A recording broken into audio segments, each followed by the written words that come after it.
Let's see if I get my mic unmuted here. So I want to share with you a couple of quick things, just a couple of quick thoughts, because as I was getting into this, literally, as I was thinking about this 3 months ago during my leave, my renewal leave, I have to tell you that part of the reason why I was so preoccupied and kind of spent that time unrestfully is because it felt a lot like I'm at a place in my own life with where we all are and where the world is, but especially here within this community, in this context of change and that surrounds us in all of our ways, individually and communally. I feel like I'm on the trapeze, but I don't know how to do it. I feel like I don't know if you've ever stood on a trapeze pole, but I want to tell you what that feels like. And to do that, I want to start off with a joke. A lot of you know it. A fellow was running along being chased by something in the woods, and it looked like a bear, and as it was chasing him, he was running faster without watching where he was going, and he went off the edge of a cliff, barely grabbing hold of the root of a tree, maybe 10 feet down the side of the cliff. Luckily, just grabbed hold of that, but as he looked down, he's 100, 200, 300, he's several hundred feet above the ground. He just can't let go. He's going to fall to his death. He's clinging there, crying out for help, desperate. Somebody's got to hear him, even though he's in the middle of nowhere in this forest. Then he hears a voice. Bob,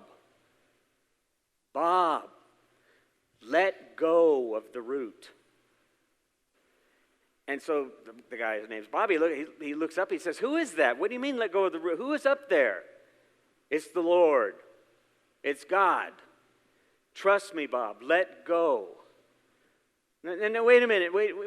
You want me just to let go of the root? Let go, Bob, and trust me. I am the Lord. And then it's quiet for a few moments when Bob finally says, is there anybody else up there? Right? So I want to read to you a couple of quick scripture lessons that I want to just kind of focus on as sort of the context for what we're going to say. The first one is from Philippians, and both of these should be pretty familiar to most of us. This is Paul writing to the church at Philippi, probably a pseudonym of Paul, not really Paul, but someone taking his name. Finally, brothers and sisters, whatever things are true, whatever things are honest, whatever things are just, whatever things are pure, whatever things are lovely, whatever things are of good report, if there is any virtue, if there is any praise, think on these things. Do those things which you have both learned and received and heard and seen in me, and the peace of God, or the God of peace, will be with you. Whatever things are just, whatever things are pure, whatever things are lovely, whatever things are of good report. Right now in your mind, you're probably thinking of Facebook. You're thinking of anti-vaxxers and pro-vaxxers. You're thinking, how many things of ill report are out there right now, and how hard is it for us to tell which is good report and ill report? If there's any virtue, if there's any praise, think on these things. And then here's from Acts, which was written before the letter to the church at Philippi. This was one of the earliest writings of the earliest community that was following Jesus. And this is in chapter 2, verse 40. He went on in this vein for a long time. I believe this is Peter preaching, urging them over and over, get out while you can. Get out of this sick and stupid culture. This is the Message version, by the way. That day, about 3,000 took him at his word and were baptized and signed up. They committed themselves to the teaching of the apostles, the life together, the common meal, and the prayers. Everyone around was in awe. All those wonders and signs done through the apostles. And all the believers lived in a wonderful harmony, holding everything in common. They sold whatever they owned, pooled their resources together so that no person was in need and everyone's needs were met. Robert Holden, who is he's a motivational speaker and sort of a Oprah Winfrey kind of person. He's been on her show, and written a lot about love, and he's a psychologist, a social psychologist. He had this to say. He said, one new perception, one fresh thought, one act of surrender, one change of heart, one leap of faith can change your life forever. So Brad is at Camp Care. Now, Camp Care is a camp for kids with cancer and their closest siblings. There's usually about 200 or so kids there, and then all the adults and counselors as well. And they meet at this camp outside of Lorecrest in just south of Asheville, North Carolina. I used to do this camp for about 10, 12 years, and then Brad came on and joined me for about a year or so, and then Brad took it over. And I think Brad's been doing it now for almost 10 years. Maybe this is his 11th year. And profound experience for these kids, because this is a place where, number one, they can be themselves, right? Wherever they are in their process of recovery or not recovering or treatment, wherever they are in the awkwardness of their life with this illness, they can feel normal. They can do crazy things at their own pace. And they do a lot of crazy things. I've shared some of those stories with you over the years from my experiences there. One of the experiences involved a circus group that came through probably about 12, 13 years ago, towards the end of my time there. And they basically brought clowns and such, but then they brought a trapeze. The 2 poles set up 30 feet up in the air with the platforms, 2 swings, a large net underneath that was set up outside. And of course, it was like the ropes kinds of courses that you see at a lot of these camps. I mean, the object was to sort of get up there, face your fears, and take the leap and swing out. Now, only in a few of the situations, mostly with a couple of the oldest kids and a couple of really brave and I would say foolish counselors, did they try to do the routine where somebody swung back and tried to catch you. And that wasn't me. I didn't try to do that. What was amazing was to watch these kids, and I've shared this before on the ropes course, to watch the kids who climb up this pole, stand on a tiny platform about 1.5 feet by 1.5 feet. The bar is tied up, it's hooked up, right, to something. In order to grab the bar and to stand there at the ready, you have to lean forward. You can't like lean back and then take a running jump. You have to lean forward if you're going to hold the bar. So you hold the post and you hold the bar. Or you've seen some of the trapeze artists who will kind of lean, they'll kind of stick their butt out backwards and they're trying to balance out the reality that they're being pulled forward. If they lean forward, they are going to fall. So you have to make a decision, right? You have to make a commitment. I can't tell you how many people stood there in this position with their hand on the post and their hand on the bar, waiting for just the right encouragement, the right word. And no word would do it, right? No word of encouragement would do it. It was that leap of faith that finally did it. Or perhaps it was the leap of joy. Because when you looked at the kids, they would climb that thing, and for most part, for almost all of them to a kid, they would just lean out, and before the guy could grab the rope down below, because most everyone was tethered, even though we'd fallen in the net, you were tethered so that you just didn't slam down in the net. They would hold on to you, and kind of that would ease the fall. But a lot of the kids would get up there before the guy had a chance to get a good grip on the rope, because they just climb it, grab the thing, and swing out there. And they just fly up in the air, and in any way they could. Some would flip rather nicely. Most of them would, I would say, do a 2.5 belly flop and then just hit the net and bounce. And it was so much fun for them. It was this freeing event, right? For us as adults, it was more challenging because as adults, we know how to hang on, right? As adults, we know how to cling to stuff. We have a hard time letting go of our judgments, letting go of our self-stories, letting go of the narratives that we're allied with, that we hold allegiance to. We know how hard it is to let go of the beliefs we've told ourselves or the stories we've told ourselves over the years. There's a lot of baggage that we're carrying, and it's hard to let go.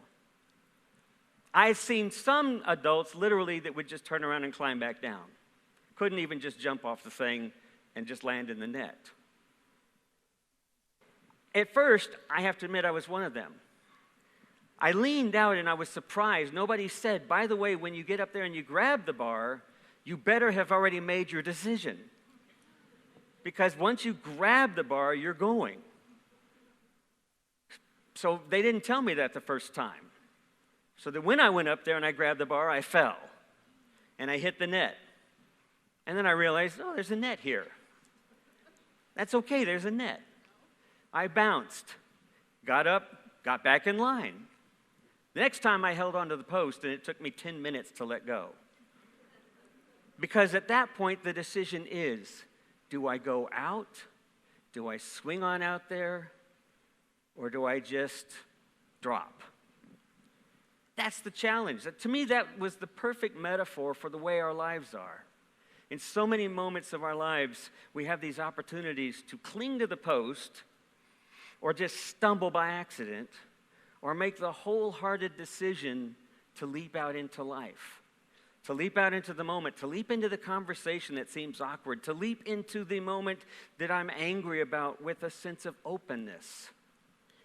And the challenge is, I think, that some of us have this deep feeling in the back of our mind that there's no net. Now, you're going to say, the famous phrase, jump and the net will appear. I don't want to discourage you from that belief,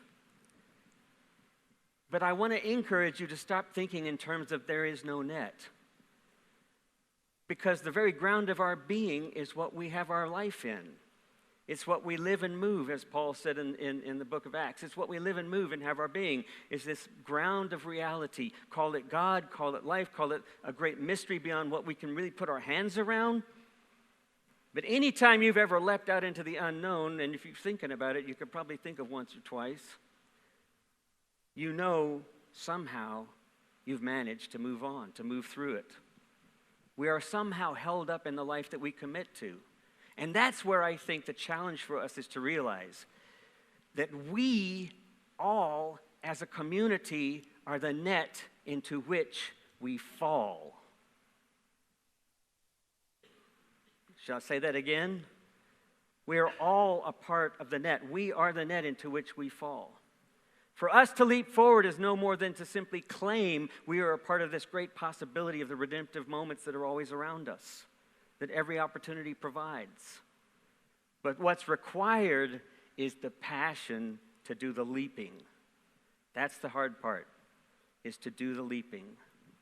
Did y'all watch the Olympics this last week? Some of y'all watched the Olympics real quick? I'll tell you a quick little story. Some of y'all remember the woman, I believe her name is Simone Biles. You've heard of that person.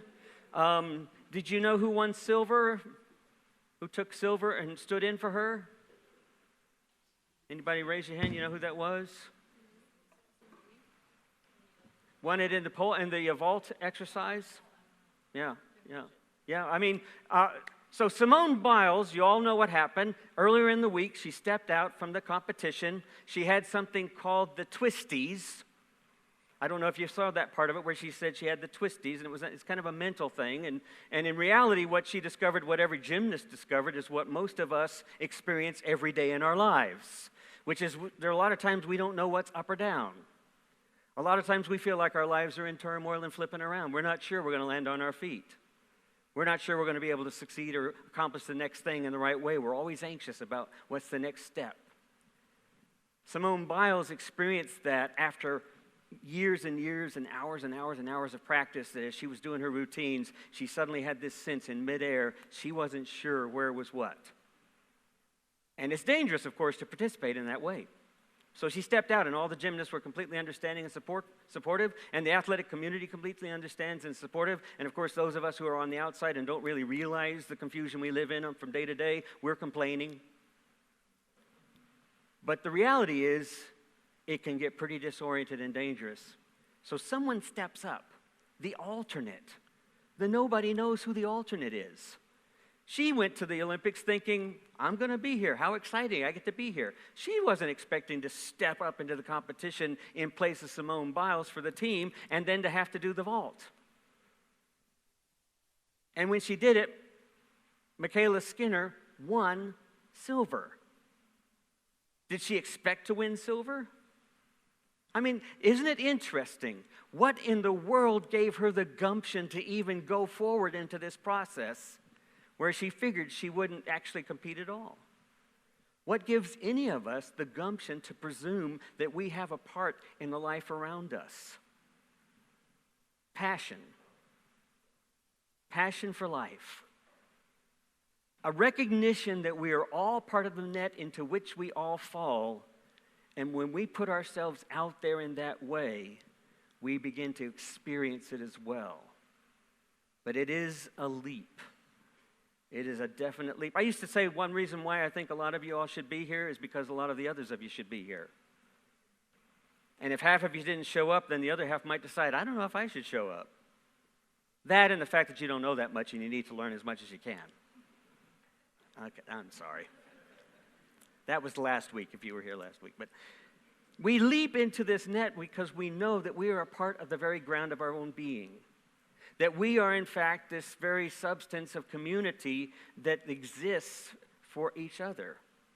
To bring life to life, as my uncle used to say, come into a space and leave it better than you arrived at it. That's why we're here. That's the opportunity we get. The last thing to share with you is this interesting story that I heard that I watched recently. It was called Red Joan, movie on Netflix, I believe. Red Joan. You know about this one? Yeah. You know who the person was that was responsible for the bomb, right? For the nuclear bomb that on Hiroshima and Nagasaki. Oppenheimer, right? The director, the leader of the Manhattan Project. In Britain, they were right there with Oppenheimer. They were coming up with the bomb themselves and actually working in conjunction at times. There was one young woman who was a part of that team, unheard of. She was a young woman physicist with the team. After they had dropped the bomb, she was so overwhelmed and so terrified with emotion that she began to participate in letting secrets out to Russia. And she began to give secrets to Russia on how to build the bomb. The movie begins with her in her 80s, her early 80s, as she's being brought before the British MI5 or whatever and being tried for treason. And it all comes out. So spoiler alert, it all starts to come out that she was the one who participated back in that 50 years ago. Here's the interesting thing. She says, I did it because I thought if I gave everyone the chance to see how destructive they could be, no one would dare do it because they would all have the power to do it and no one would dare do what those two bombs did. And then she said, I think it worked. I don't really know if you would agree with that, if you would brand that as treason, or if you would see that as a way of participating in life that was trying to bring hope to life. She did it all on her own. She did this kind of leap out of nowhere, and if she was a no-name in the whole team, and yet she had this profound influence on history and where we are today.